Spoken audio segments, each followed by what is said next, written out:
So guys आता आपण आहोत पळसपे फाट्याला. समोर तुम्हाला डीमार्ट दिसत असेल. इथून JNPT हायवे सुरू होतो आणि JNPT हायवे जिथे सुरू होतो तिथे जवळ पडलेत खड्डे. एवढे मोठे खड्डे आहेत की त्याच्यात कोणीतरी पडून कधी जाईल त्याचा पत्ता नाही. लास्ट टू लास्ट इयर पलीकडच्या बाजूला एवढे खड्डे पडले होते. त्या खड्ड्यामध्ये मी पडलो होतो. माझा ॲक्सिडेंट झालं होतं पलीकडे आणि फार बेकार अशी परिस्थिती आहे. आणि इथे विचारणा केली असता त्यांनी सांगितलं की हे नॅशनल हायवे अथॉरिटी ऑफ इंडियाच्या अंडर येतं. तुम्ही बघू शकता काय हालत आहे.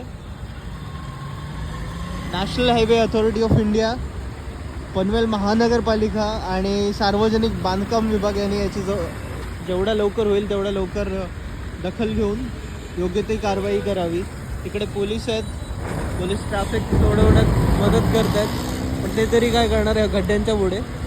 लास्ट इयरवर मी त्यांना विचारलं होतं. ते बोलले आम्ही आमच्या हाताने खड्डे भरले. आता ही कामं पण आम्ही करायची का?